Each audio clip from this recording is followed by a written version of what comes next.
90s കിഡ്സിന് six pack ഇല്ല. പക്ഷേ അതെന്തുകൊണ്ടാണെന്ന് നിങ്ങൾ അന്വേഷിച്ചിട്ടുണ്ടോ? ആഫ്രിക്കയിലെ കുട്ടികൾക്ക് കഴിക്കാനൊന്നുമില്ലാത്തതുകൊണ്ട് ഒരു വറ്റുചോറ് പോലും ബാക്കി വെക്കാതെ മുഴുവൻ കഴിച്ചവരാണ് ഞങ്ങൾ.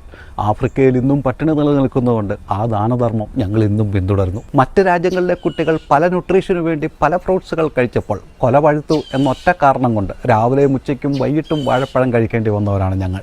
ചക്കയുടെ സീസണിൽ ചക്കത്തോരനും ചക്ക അവിയലും ചക്ക വറുത്തതും ചക്ക പുഴുങ്ങിയതും ചക്ക വേവിച്ചതും ചക്ക അലുവയും ചക്ക പായസം വരെ ഞങ്ങൾക്ക് കഴിക്കേണ്ടി വന്നു.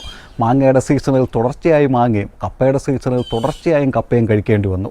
അതുകൊണ്ട് തന്നെ ചില ന്യൂട്രീഷനുകൾ ചില ഭാഗത്ത് ഒരല്പം കൂടിപ്പോയി, സ്വാഭാവികം. ഷെയറിങ്ങും കെയറിങ്ങും അല്പം കൂടിപ്പോയതുകൊണ്ട് ശബരിമല സീസണിൽ അരവണ പായസവും പെരുന്നാളിന് ബിരിയാണിയും ക്രിസ്മസിന് കേക്കുമൊക്കെ ഞങ്ങൾക്ക് ധാരാളം കഴിക്കേണ്ടതായി വന്നു.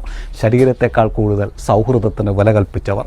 കുറ്റം പറയുന്നവർ ഒരു കാര്യം ആലോചിക്കുക, 90s കിഡ്സിന് സിക്സ് പാക്ക് ഇല്ല. പക്ഷേ ഇത്രയും നല്ല മനസ്സുള്ള മനുഷ്യരെ നിങ്ങൾക്ക് മഷിയിട്ട് നോക്കിയാൽ കിട്ടില്ല.